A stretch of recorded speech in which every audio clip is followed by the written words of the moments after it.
Aloha, everyone. Neil Yamamoto here with Arizona State University's Masters in World War II Studies program.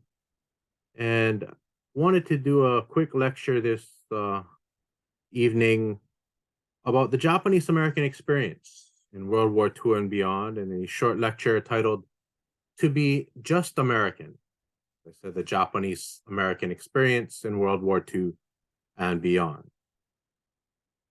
And we'll be talking today about that experience, about how World War II provided an opportunity for Japanese Americans of the Nisei or second generation to prove not only their loyalty to the United States, but also to ensure that future generations would not face the same scrutiny that these Nisei had experienced during World War II. We'll talk some history. We'll talk about the history of Japanese immigration, as well as the experiences during and after World War II.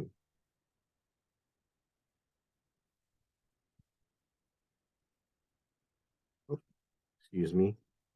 In 1868, the first Japanese contract workers arrived in Hawaii, known as the Gannen Mono, first year people. They were contract laborers assigned to work in the sugarcane fields of Hawaii, and they paved the way for thousands of others who came to Hawaii and the United States mainland. And they subsequently married and had children, and their children, by birthright, were American citizens, even though they looked different than stereotypical Americans. With the attack on Pearl Harbor on December 7th of 1941, an understandably suspicious eye was cast upon all Japanese in America. And subsequently, in February of 1942, President Roosevelt signed Executive Order 9066, which, while never explicitly naming Japanese Americans, allowed for military commanders to create exclusion zones and gave the military commanders the ability to suspend the writ of habeas corpus and imprison suspicious populations. This meant that the Japanese population on the mainland, over 120,000, could and would be interned in various camps throughout the western United States with no due process. However, this did not happen in the territory of Hawaii. It simply did not make economic sense. After all, Japanese in Hawaii comprised nearly 40% of the workforce, and imprisoning them would be an economic blow that Hawaii could not handle. Japanese Americans during World War II wanted and needed an opportunity to prove their loyalty to the United States. World War II provided that opportunity, not only to prove their loyalty to America for themselves, but also to ensure that never again would the loyalty of Japanese Americans ever be questioned. Specifically, the work of two groups of Japanese Americans during World War II helped to prove Japanese loyalty.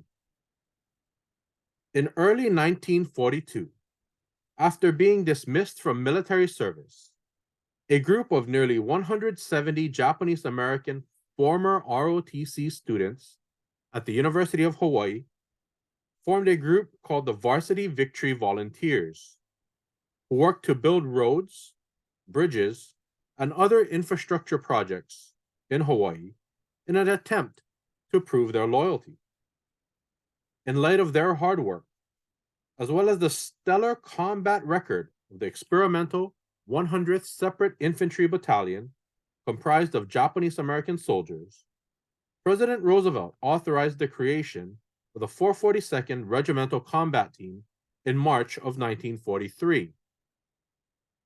These soldiers fought in the European theater of operations and returned home after the war as the most highly decorated unit of their size and length of combat service in the history of the United States military.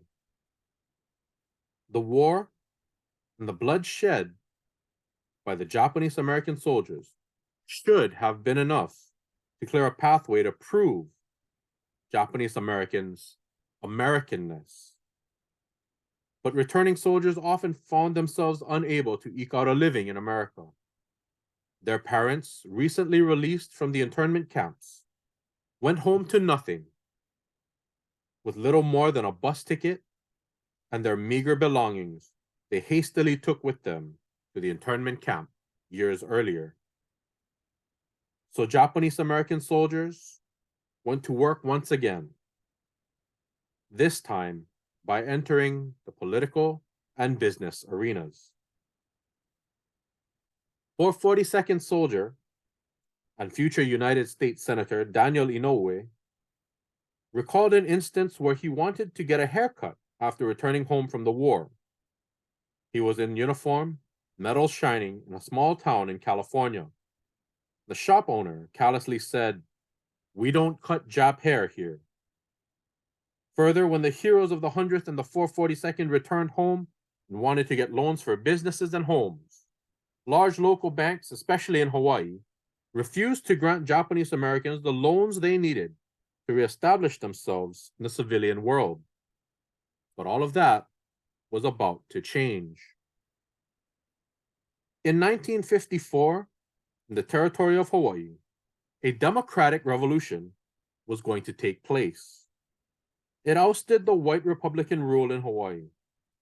Daniel Inouye, yes, the same man who lost his right arm in Italy and was denied a haircut in California because of his Japanese heritage, was elected as a territorial representative to Congress, as was fellow Japanese American veteran Masayuki Spark Matsunaga. Also in 1954, fellow 100th Infantry Battalion soldier Sakae Takahashi, along with Inouye and other Japanese American veterans, formed Central Pacific Bank in order to give the Japanese Americans a financial institution that would grant them home and small business loans. For future generations of Japanese Americans, the fame of the Japanese American World War II soldiers and their interned families is the stuff of legend.